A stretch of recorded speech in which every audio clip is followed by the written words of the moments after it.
In the beating heart of Africa lies Burundi. Boasting a mild climate, Burundi offers its visitors a rich variety of attractions.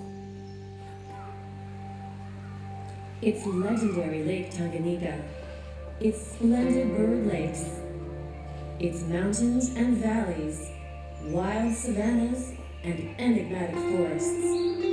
This is captivating Burundi, the heart of Africa, land of sacred drums, and a haven for authentic African cultures.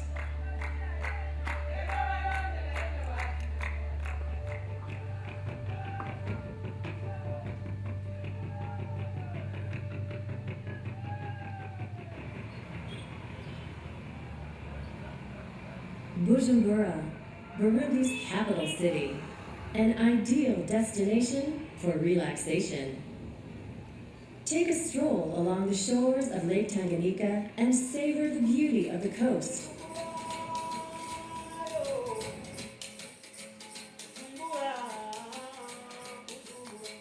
Just steps from the hotels lies a beautiful golf course, and equestrian trails offer an escape right in the city. Basket weaving, sculpture, arts and craft markets, also in the heart of the city. Bujumbura showcases Burundi's many artistic talents. Just 15 minutes from downtown, do not miss the Rusizi Natural Reserve with its unique landscapes. Amusingly, the hippos in the Rusizi Delta enjoy not only the tender caress of water, but also the company of thousands of birds.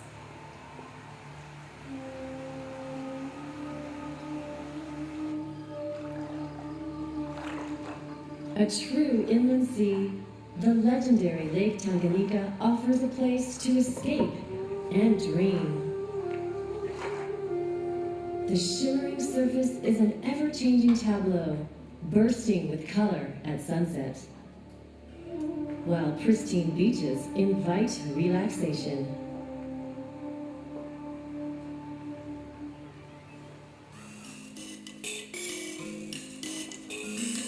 Continuing your journey, the scenery changes with every turn. From mountain to valley, to lush greenery and quaint village, this land of 1,001 hills will not fail to impress you with its contrasts.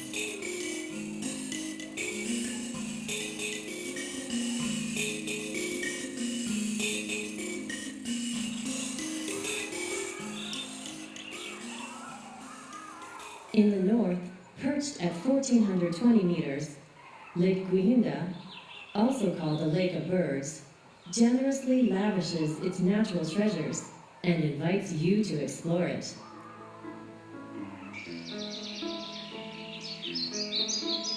Kibera, the land of the famous chimpanzees.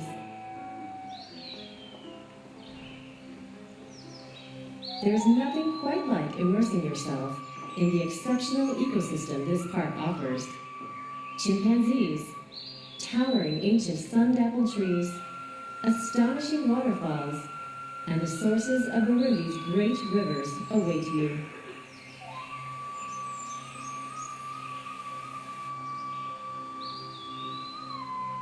Welcome to the Northeast and the National Park of Rurubu, the largest protected ecosystem in the country with over 50,000 hectares.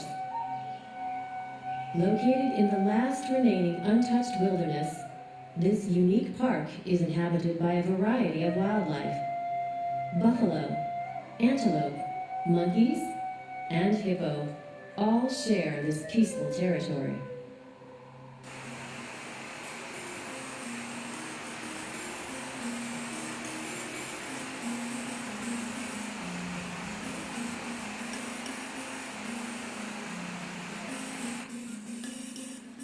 Southeast, discover a unique geological structure, the Fault of Nyakazu, also known as the German Fault.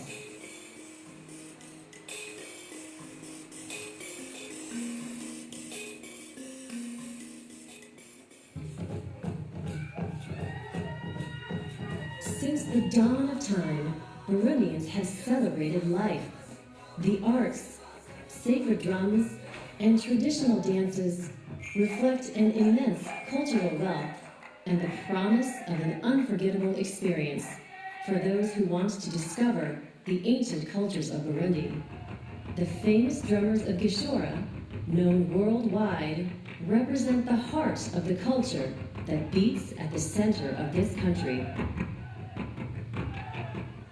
In this enchanting setting, you will discover inside the traditional enclosures the circular huts built entirely of wood, which is bent and covered with thatch.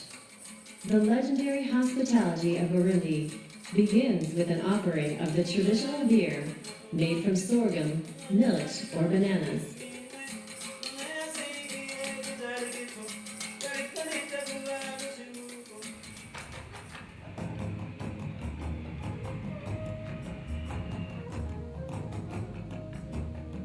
Visit Burundi.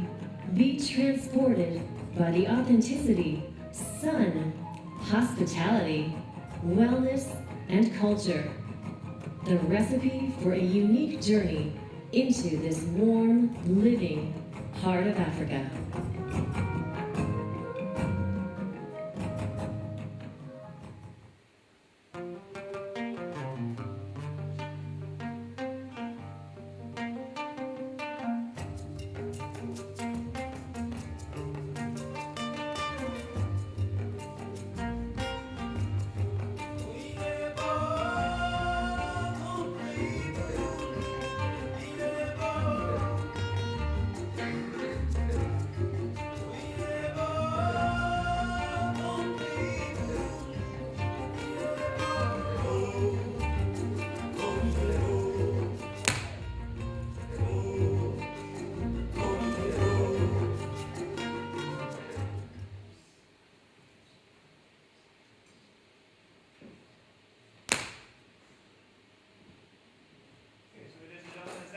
Ambassador Edouard Bizimana.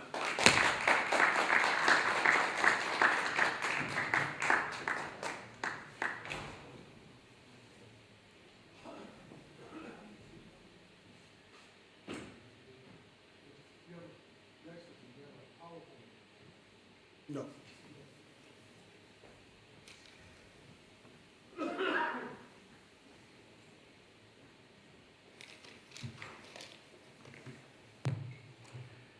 Yeah, thank you very much, ladies and gentlemen. Thank you, Mark Donfred, for inviting me. It has always been a pleasure for me to be here and to share some ideas. I'm very sure that I learn more from you than you do. That's why I do enjoy these kinds of meetings.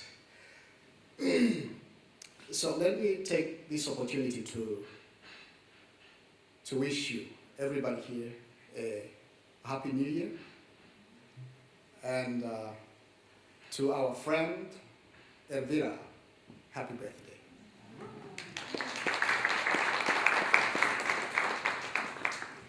Yeah, thank you.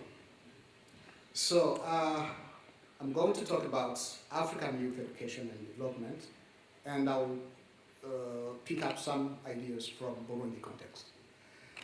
And I find this topic very interesting, especially for Africa, because education, youth, and development, they are all linked. Youth is a working force, very important working force in Africa. But to be able to do so, there are some prerequisites, meaning they need education, strong education, to help them integrate in the society. I will give you just some facts, and this will help us to understand why we have to invest in youth, why this part of the population is so important to Africa and to Burundi. So, recent statistics of the UN Population Bureau have shown that the youth make a very important portion of the world's population. The population between 20 and 64 years represent 58% of the world's population. In Africa, 48% of the population is younger than 20 years. In Burundi, half of the population has the average of 17. And while 2/3 of the population are less than 20 years.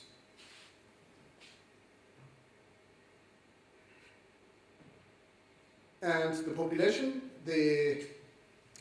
under 15 years represent 45% of the total population. So if we take into consideration the definition given by the UN, the UNESCO of youth, which means that which refers to persons between the age of 15 and 24, we do understand that the Burundi population is very young. When we refer to some other African countries, I'll just pick up some examples. They are all the same. The percentage of the population of the ages less than 15, you always find that the average is always high. Let's take, for example, a country like Benin. The percentage of the population of under 15 years is 43%. For Burkina Faso, it's 46%. For Burundi, as I said, it's 45%. And any country you choose, you find that the youth makes you will find that the population is still young, is very young. So another fact I would like to share with you is that nowadays, be it in Africa or elsewhere in the world, young women and young men have proven to be change makers. They are social change drivers by the fact that they inspire new realities to the communities. The African continent is still lagging behind in terms of development, regardless the abundant resources. Even though there are some success stories where we have countries which are improving, whose economies are improving, there is this paradox of Africa, which is blessed with many resources, but reaching a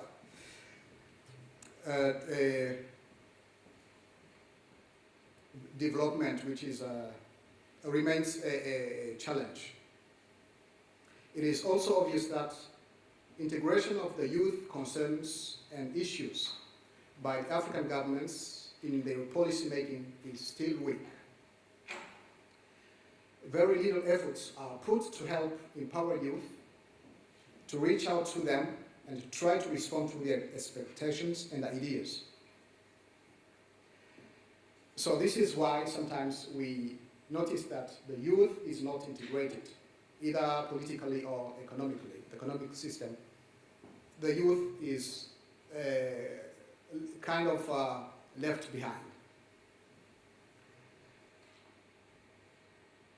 We therefore have a big number of youth which are not employed, and this, be it educated or people didn't go to school, and you find educated people and youth who are not educated fighting or hunting on the same ground for jobs. So maybe I will come a bit on what I call the African paradox. And I'm happy that my predecessor talked of these successful stories about Africa. And sometimes it's surprising to hear this kind of talk from a European point of view, because most of Europeans know little about Africa. Maybe that's why maybe they just refer to old books and the old story. But I was happy that you mentioned these encouraging facts in Africa. So let me just take some elements to tell you that the African continent is blessed with a lot of resources. And sometimes we have countries which are labeled as geological scandals because of the amount of resources they have. But still, we don't see this sustainable development coming. In addition to these resources, we have also human resources. We have a fertile soil with a very friendly climate. This meaning Africa is able to produce and feed its population. But the fact is that sometimes the reality is something else.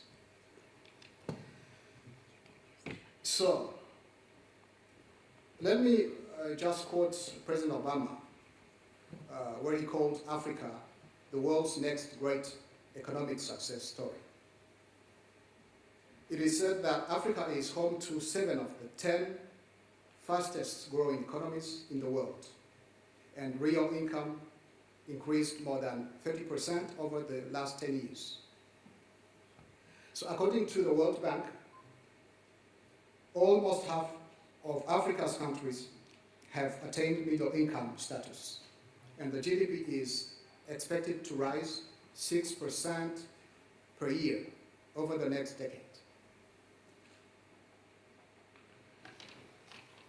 Still, as I said before, African continent has been unable to use these resources to achieve a sustainable development. And I'll just give you one example. In 2011, around 47.5% of the population in Africa lived on less than $1.25 per day. So, to this you can add other challenges like poverty, like disease, or whatever. And the question here is to know why is Africa still poor and unable to develop. Of course, there are many factors that contribute to this situation, such as the lack of appropriate resource management, political instability, corruption, and what have you. But for me, I think there is a very important factor that needs to be reflected on. That's youth education.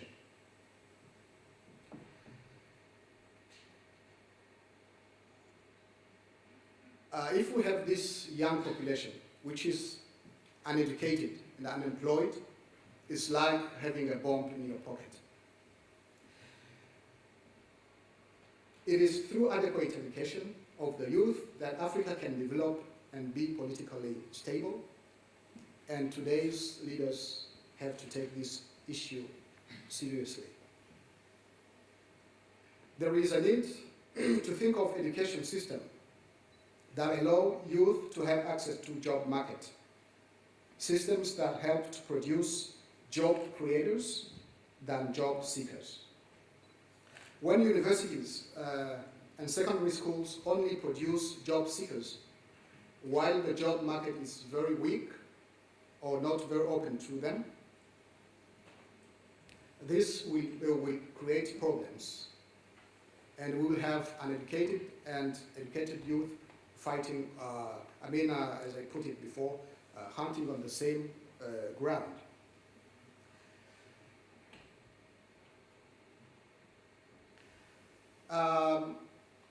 Sometimes I have a very sad experience when you have educated people. In Burundi, for example, you go to Bujumbura in town, you find a group of people, young people, educated university students, who are there the whole day, studying or waiting or talking. And when you ask them what they are doing there, they say, we are looking for jobs. So, why do we not think of systems that would allow these young people to create jobs, not to wait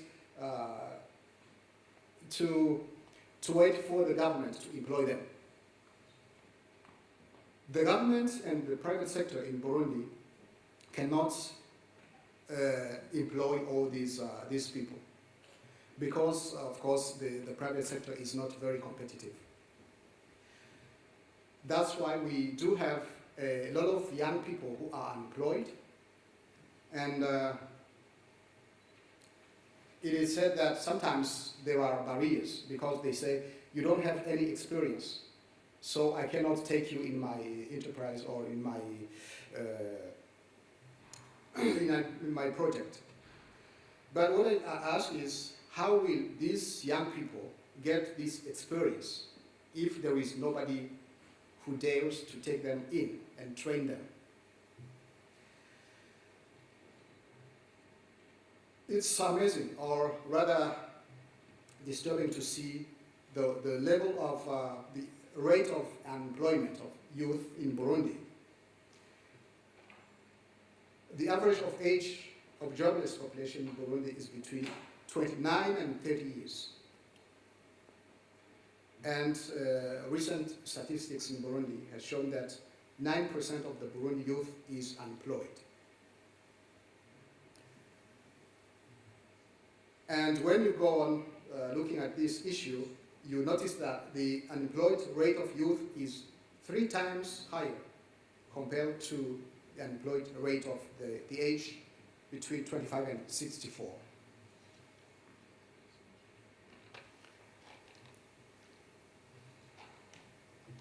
Another issue is when you look at the sectors that employ a lot of people in Burundi, they are not many. We have agriculture sector with 95%, constructions and mining sector, which employs 85%, and informal sector with 78%. But when you look at those who work in these sectors, the educated youth has no place. If you take, for example,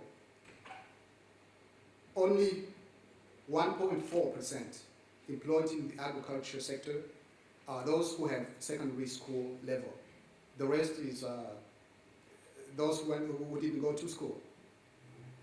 Only 10.8% of those employed in the construction and extractive industry went to school, to secondary school and university.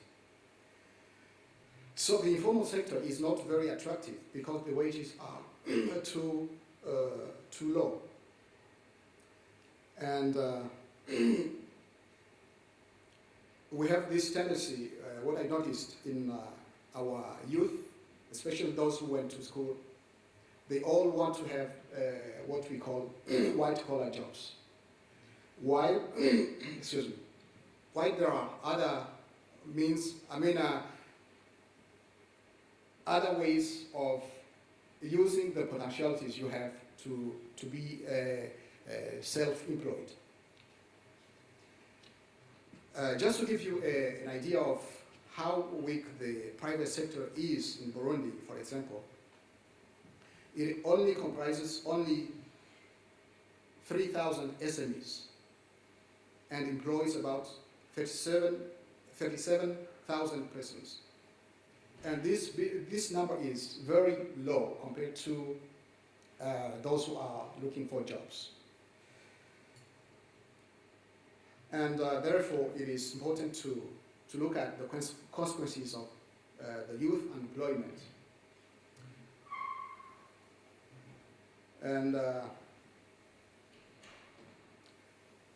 as I put it before, the youth are change drivers, and their number keeps on growing. It would therefore be dangerous if the social change drivers are not included in any policy. If the youth notice that their concerns are not taken into consideration, when they notice that their future is not given priority by governments, they can easily become a factor of instability. And governments in Africa have to take this seriously. When you have these unemployed youth, they become an easy prey for those who want to use them negatively. Look at what is happening now in these acts of terror. Those who are doing these things are young people. Just imagine the 10-year-old girl in Nigeria who... Thank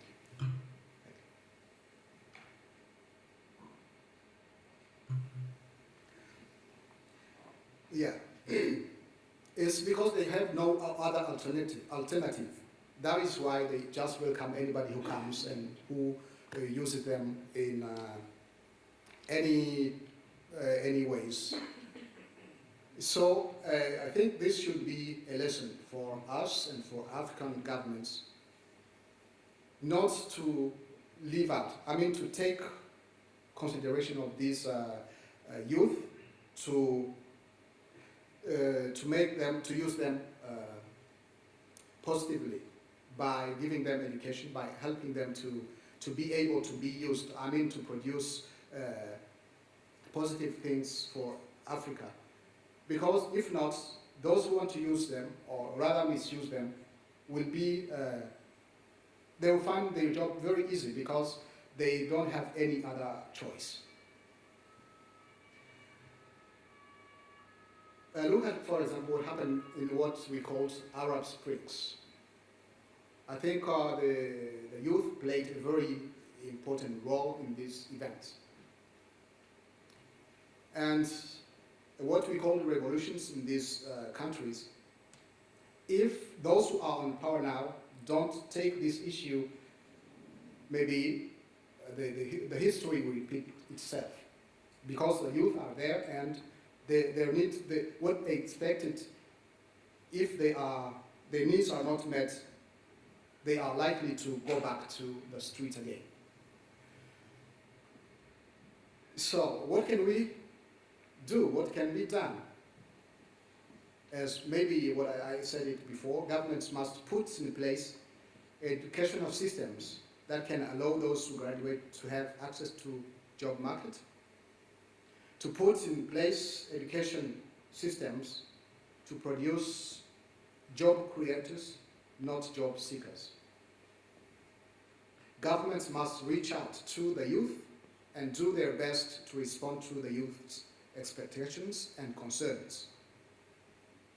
They must create spaces of opportunity for youth in their policy formulation. In Burundi, we take these questions seriously. Even though we still have a long way to go, there are some steps that have been taken to try to, at least to initiate some steps forward. Some strategies, therefore, have been put in place in order to respond to these questions. There is, for example, what we call the professional and vocational education, which is now being receiving a lot of attention from the authorities. There is also what we call the promotion of part-time jobs. This helps those who graduated from the university, instead of spending their time on the street, they just use them for part-time, and it has proven that their contribution is very important. Sometimes they are taken in some projects in communes or in provinces to share their experience, to share their knowledge with the population, the associations of agriculture or other projects. So this helps them to have this experience, the knowledge, which is, the knowledge, they have it, but when you are looking for a job, they will say, we need to see your CV. Where did you go? What did you do? And this maybe will help them to have this experience. And at the same time, they are contributing to the development. There is also another step that has been taken. That's to improve the access to microcredits for youth. Sometimes they have ideas, but they lack means. So we hope that this will help them to get some, at least a small capital to start their activities. We are also thinking of creation of centers and organizations of youth to help them get together and exchange ideas and interact and learn from one another. There is also, in terms of educational system, we are promoting entrepreneurship in order to help the youth to create jobs.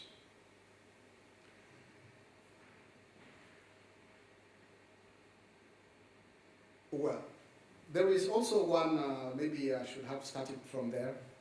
We noticed that we need to start from the beginning.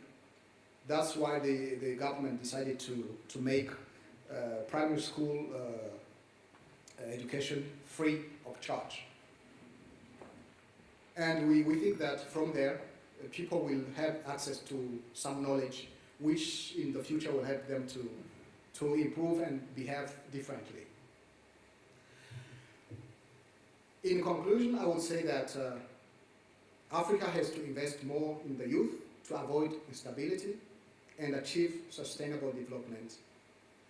Any national policy that will not take into account the concerns, the ideas of the youth, or reach out to them for more involvement will have no other choice than fail. In Burundi, we say that the youth is the Burundi of tomorrow. And I think this holds true elsewhere in Africa, maybe in the world. And I thank you very much for your attention.